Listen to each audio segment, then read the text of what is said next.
Assalamu alaikum students, welcome to Slate. This is me Khawaja Yasin. Let's study chemistry. In O-levels chemistry, there is a very important topic of chemical bonding. You must have already known what's the difference between a compound and a mixture. Mixture is not where the elements or the compounds are physically connected. They're just physically connected. But in a compound, they are chemically bonded. So on that basis, we will be studying the chapter of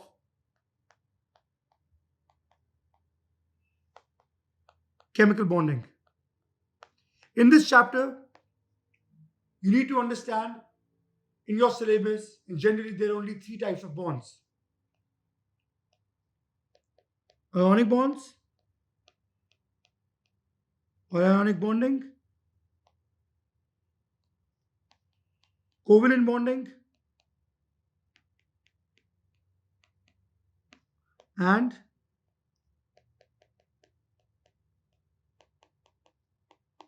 metallic bonding. So these three bondings will be covered in this chapter. In this particular video, we will just be talking about ionic bonding. Later in the other parts, we will talk about covalent and then metallic bonding. So what are ionic bondings? As you can see, as the name goes, ionic bonding, or I can say the bond between ions. That is pretty much understood. But what are ions in the first place? Ions are charged particles. So, when an atom loses or gains an electron, ions are formed. It can obviously lose more than one electron as well. So, there are two types of ions. One where it gains an electron, one where it loses an electron. Know that an atom is neutral.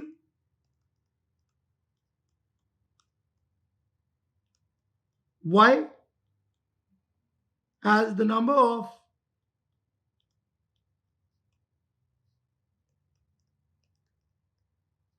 positive protons is equal to number of negative electrons. So they cancel out each other. Protons are there inside the nucleus. We cannot remove them. But what about electrons? They're in the orbitals, in the orbits, in the shells. So if we remove one electron, the number of protons goes higher. The number of electrons goes lower. What happens? The positive particles are more. Hence, it becomes a positive ion. If I add an electron, the protons were of a particular number. I add up an electron, the number of electrons go higher. So that becomes a negative ion. So we have two types of ions. Cation, anion. A cation is a positive ion.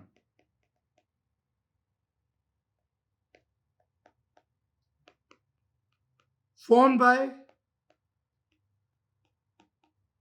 losing one or more electrons. For example, if sodium loses one electron, it becomes Na plus and one electron is lost. Or if magnesium loses two electrons,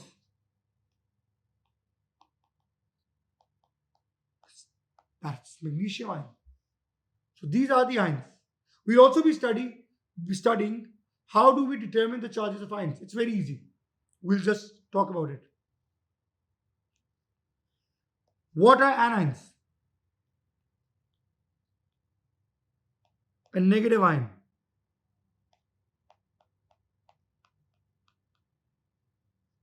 Formed by gaining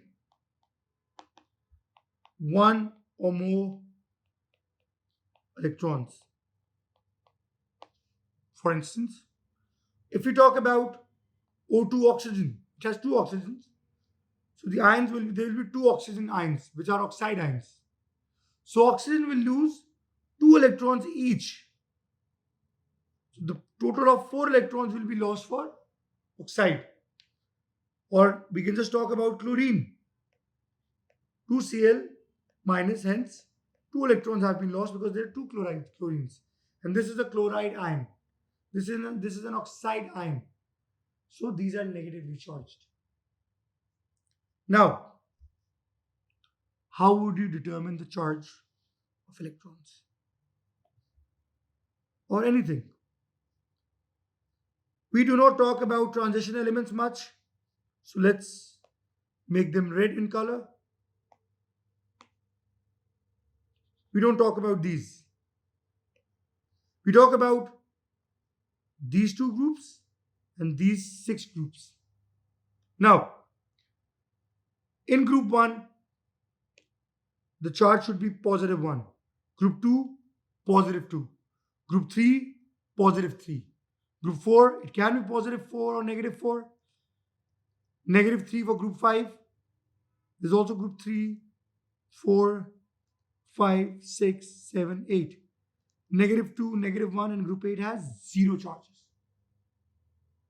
So these charges are fixed. Group 1 will have plus 1, group 2 will have plus 2, group 3 plus 3, group 4 will have both. It can have plus minus 4 charges. Minus 3 for group 5, minus 2 for group 6, minus 1 for group 7 and 0 for group 8. Why do they act that way? It is because of the electronic configuration. So let's talk about the electronic configuration. That is very important while studying ionic bonding. Electronic configuration.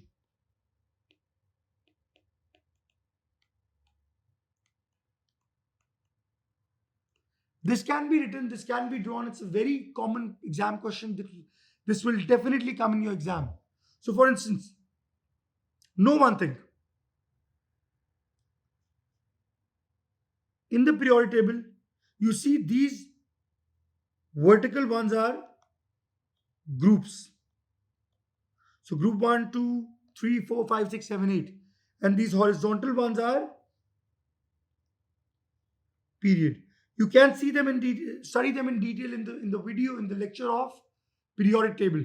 But let's talk about here. So what does group number tell us about? Group number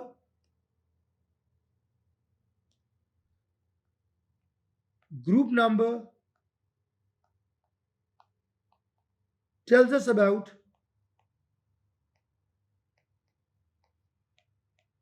number of valence electrons.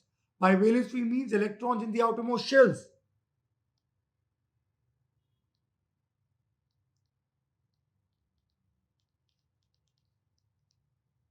And period number tells us about the number of shells. So period number will tell us about the number of shells. Group number will tell us about the number of electrons in the valence shell. So electronic configuration. For instance, let's talk about sodium. 11 is the proton number, atomic number. So we know that in a neutral atom, P equals to E. So if we have 11 protons, we should have 11 electrons as well. So how will we draw the electronic configuration of sodium? Na. This is a sodium nucleus. So sodium is in, look at the periodic table. 1, 2, 3. Third period. So period number tells us about the shells. So how many shells? 1, 2, 3. We have 3 shells. Remember, first shell will always contain 2 electrons.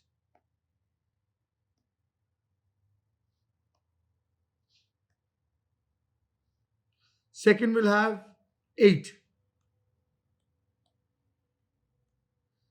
So it has 11 electrons. 2 and 8, 10. How much are we left with? 1.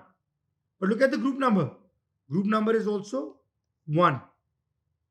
Therefore, 1 electron in the outermost shell. That's how you make sodium element. Let's talk about another element, chlorine.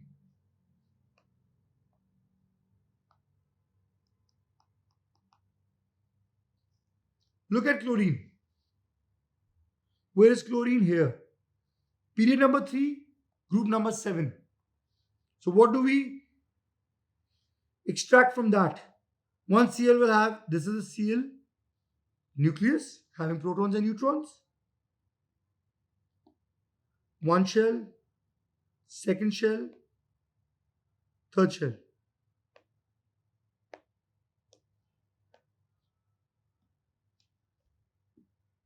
So 1, 1, 2, 2, 2, 2. Now 3 shells. In the last shell, the group number was group 7. So last shell will have 1, 2, 3, 4, 5, 6, 7 electrons. So this is chlorine. Sometimes they also ask you to write the electronic configuration. That's the drawing of an electronic configuration. How would you write it?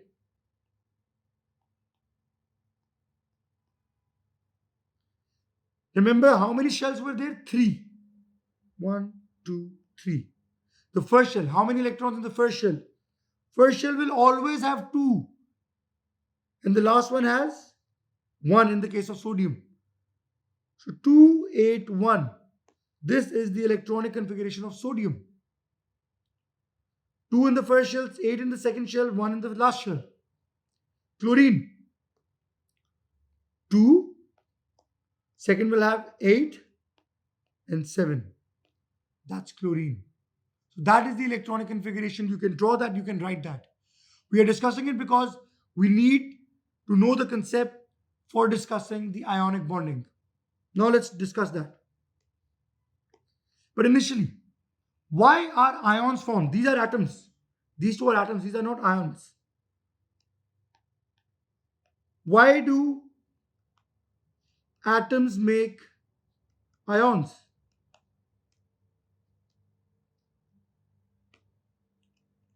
To attain the electronic configuration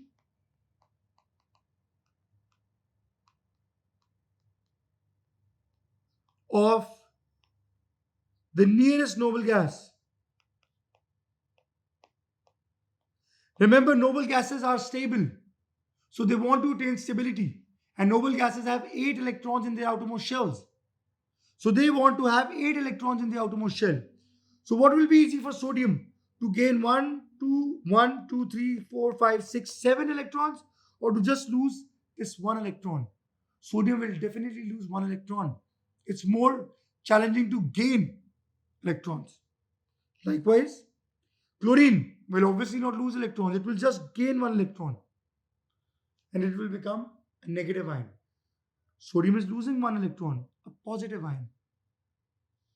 So they try to attain the electronic configuration of their nearest noble gases. Look at the periodic table now. Lithium, group 1. How many electrons in the outermost shell? 1 electron. What will lithium do? Lose 1 electron or gain 7? It will just lose 1. Losing 1 electron, what will be the charge? +1. And that is the charge of all the group 1 elements, plus ions, +1 charge, even hydrogen. Group 2, now they have 2 electrons in the valence shell. So it will gain 6 electrons or lose 2. It will lose 2. And losing 2 will give it +2. Aluminum, gaining 5 electron or losing 3, that's easy. So lithium will gain the electronic configuration of helium. Beryllium will also gain the electronic configuration of helium. Boron, helium, aluminum will gain the electronic configuration of neon by losing 3 electrons. In the case of group 4, it can either go this way or go that way because losing and gaining 4 electrons is almost equal. But group 5, nitrogen.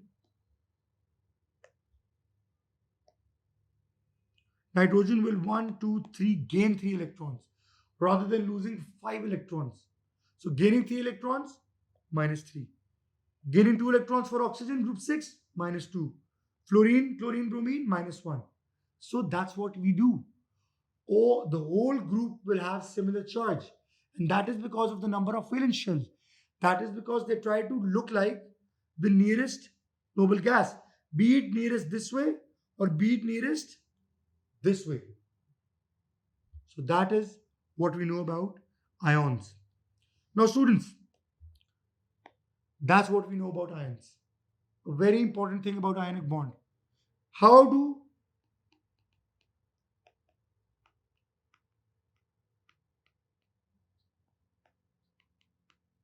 how to recognize an ionic compound?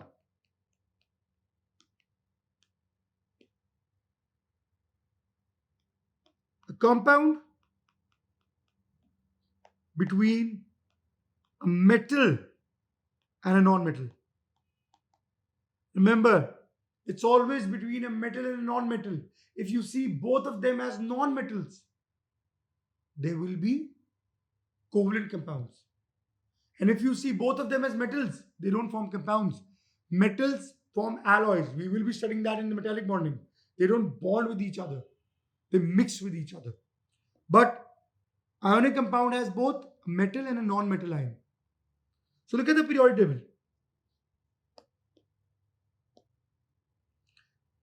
In the chapter of periodic table, we talked about the first one, two, and especially third one are metallic in nature. The last ones are non-metallic. So look at the group 1, 2, and 3 elements. What charge do they have? +1, +2, +3. So these ones are cations. Look at group 5, 6, 7. They have negative charge. So these are anions. So technically metals, they do not form anions. Metals always form cations. And non-metals mostly form anions, mostly. So, what is an ionic bond? A bond between a metal cation and a non-metal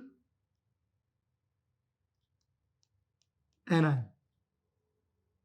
So just look at sodium and chloride. For sodium and chlorine. Let me make a sodium for you.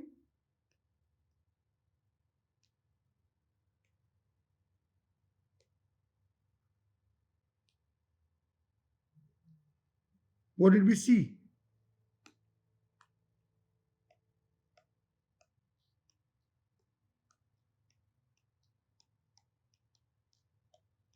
That's sodium metal, sodium element.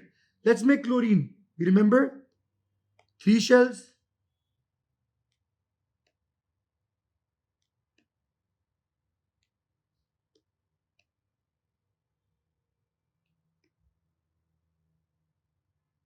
Now, in order to make it understanding and make it easier, this time we will not use dots, these elemental dots, electrons dots for chlorine. So from here we talk about dot and cross method. This is a method for bonding, of expressing a bonding. One element is dot and the other element, second element, is cross. We will also be dealing with compound with 3 metals, 3 elements. We will discuss it at that time. What will we do with the third one? But at now we're just talking about two ions. So one will be dot, one will be cross. So let's give crosses to chlorine.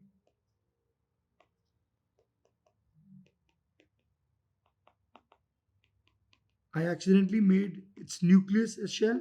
So let's stick to that.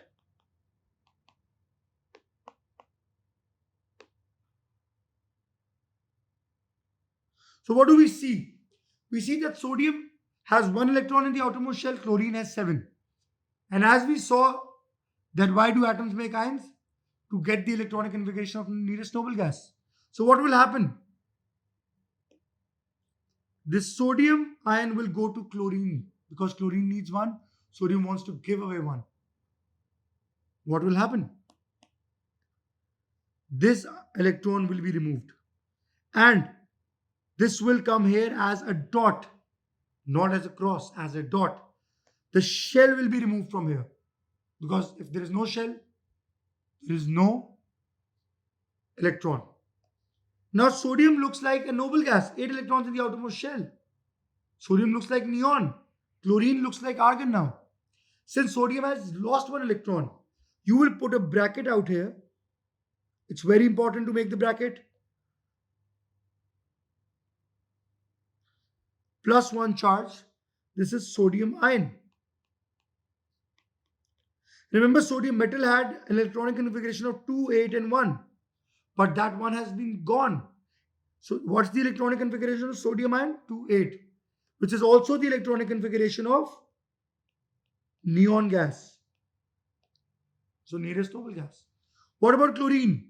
Chlorine has now become chloride ion. How many electrons has it gained? 1. So what should be the charge? -1. So -1. So this is a chloride ion. Chlorine was initially 287. Now it's 288. Argon. So when they ask you to draw an ionic bond between sodium chloride or the compound of sodium chlorides, that's what you make. Remember, brackets, charges, shells. This, you do not need to make the last shell and do the arrow and make it that way. Never. Just draw it this way, what you see on screen. Let's talk about 2 more examples.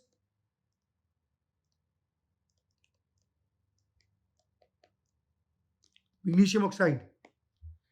So magnesium is in group 2. So what's the charge? +2. Oxygen is in group 6, -2. So there are 2 ways to understand the formula. Look at one way. Mg +2, O -2. Both the charges cancel out. So we are left with MgO. So 1 molecule of Mg, 1 ion of Mg, 1 ion of oxygen. But let's make the electronic configuration as well. Look at this periodic table again. Magnesium is in period 3, group 2.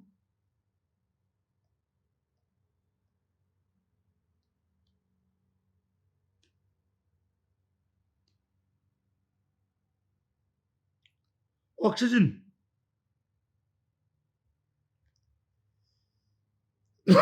My apologies.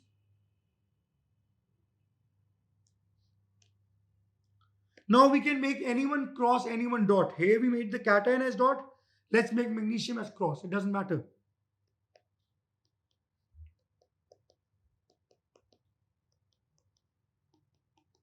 And third one has 2 electrons. What about oxygen? 2, 2 and 6. So oxygen needs 2 electrons. Magnesium needs to get rid of 2 electrons. What will happen? These 2 electrons will go to oxygen. Cross, cross. And since magnesium has lost them,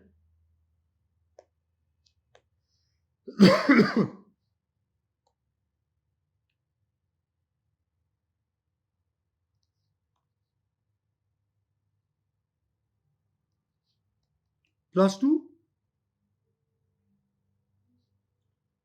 -2. This is the magnesium ion. 2 and 8, again, it looks like neon. Oxygen is also 2, 8 now. This is the oxide ion now. So they both look like a noble gas, which is neon. So that is what you know about magnesium oxide, giving 2 electrons to oxygen. So remember, in ionic bond,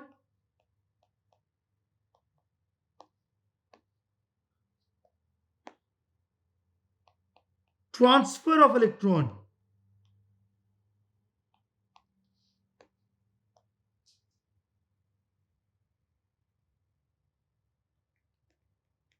from metal to non-metal.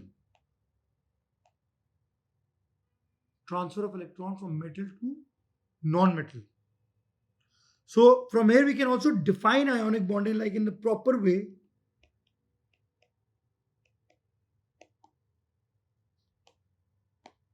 A bond between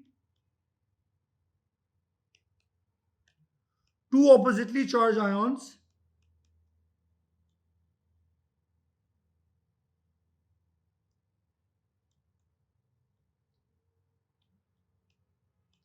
due to, sorry, held together by electrostatic, a very important term, force of attraction due to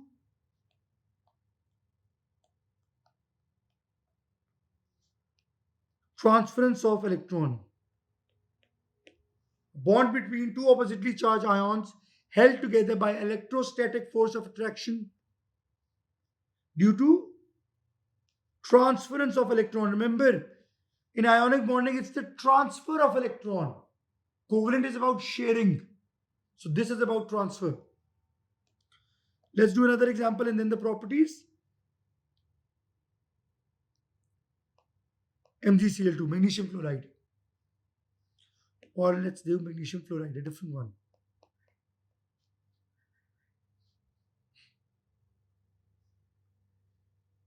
Because magnesium is +2, group 2, fluoride is -1. So 1 fluorine, 2 magnesiums, cross, cross, that's the formula. So let's take magnesium ion from here.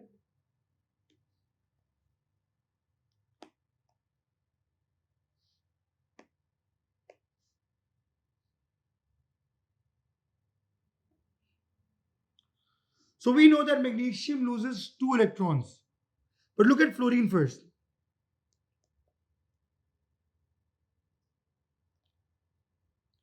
Fluorine is in group 7 and period 2.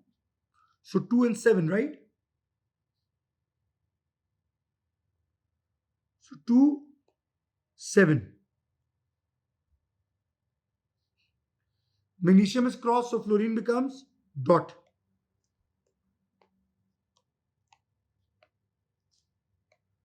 So 7 already. But how many fluorines, how many electrons does a fluorine atom need?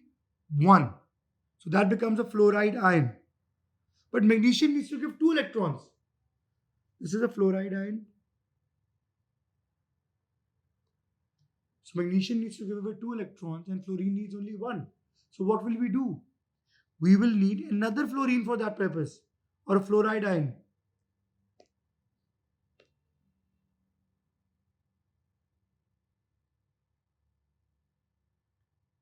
So when you are asked to make the ionic bonding between magnesium fluoride or any other element with 1 and 2 electrons, so that is how you would show magnesium fluoride. So that's a balanced magnesium fluoride ionic bonding. That's it. So remember, the electrostatic force of attraction is very strong between two oppositely charged ones. That's a strong one, right? So when we talk about the properties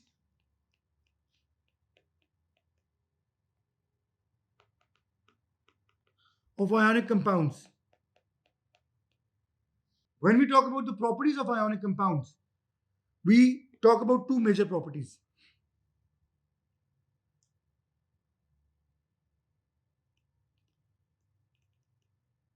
Electrical conductivity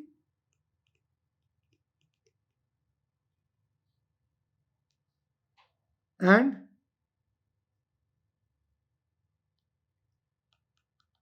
high melting and boiling points.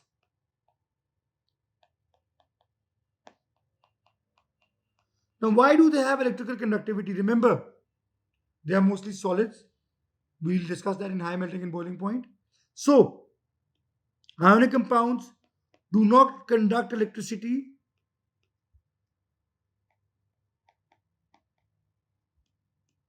when solids. They do not conduct electricity when solid.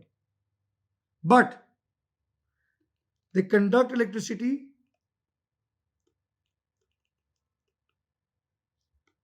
when molten or aqueous. Aqueous means added in water. Molten means melted. Why? Because ions are free to move. And how do they conduct electricity? Through free moving ions. Normally the electricity is conducted because of electrons. Electricity because of electrons. But it's only in the ionic bonding, ionic compounds, that electricity is conducted because of free moving ions. In solid form, the ions are not free, they are held together in a giant lattice form, which we will see now. But in the form in molten and aqueous, the bonds are broken, they are free. So before we talk about high melting and boiling point, let's understand the concept of lattice. So all ionic compounds exist as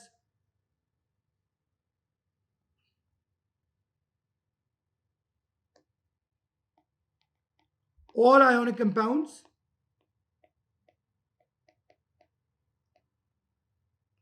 exist as giant ionic lattice. What do you see here? You see, it's a rule that for NaCl, every sodium ion is surrounded by, this is a sodium for instance.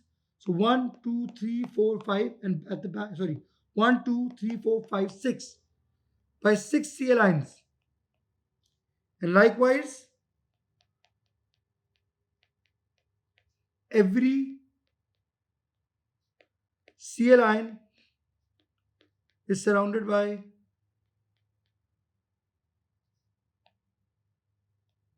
6 sodium ions. So that's how the structure is. They're both surrounded not by the same one. Sodium cannot have another sodium right next to it. Sodium will have a Cl right next to it. So what is it? Giant ionic lattice? It's a 3D arrangement of ions or molecules, because they're molecular lattice as well. So lattice is a 3D arrangement of, three-dimensional arrangement of ions or molecules. So that is how an ionic compound exists in a 3D form. Lattice. There are ions at the back, at the front, at the right, at the left, at the top, at the bottom, but alternate ions. Sodium will not be surrounded by any sodium ion. They all will be chloride ions. And likewise, the same goes with chlorides. And that gives it a strong bonding. So it doesn't exist as one Na and one Cl. Never. It exists as one Na bonded with, that's a mistake,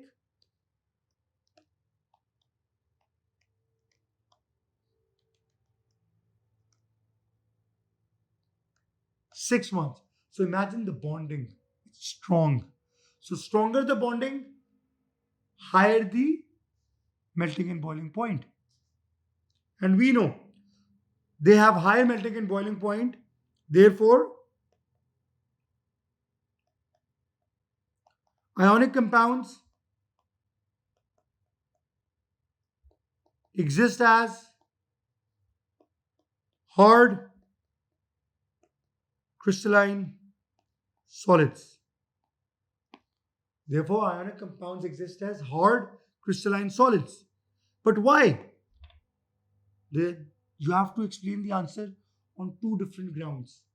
2 reasons, 2 grounds. That's very important. A, the structure. B, bonding. Why do they exist as solid? Why do they have high melting and boiling point? It's a 2-mark question, 2 answers. What structure do they have? Giant ionic lattice. And what's the bonding that there is present in an ionic compound? Uh, Electrostatic force of attraction. So students, whenever they give you different compounds, for example, why does MgO, magnesium oxide, has a high melting and boiling point? What is magnesium oxide? Is it an ionic compound? Is magnesium a metal? Yes. Oxygen is a non-metal? Yes. So why does it have a high melting and boiling point? Because of these two reasons.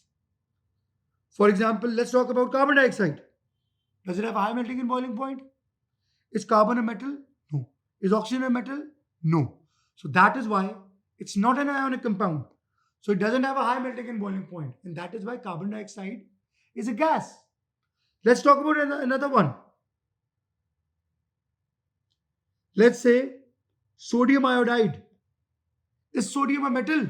Yes. Is iodine a non-metal? Yes.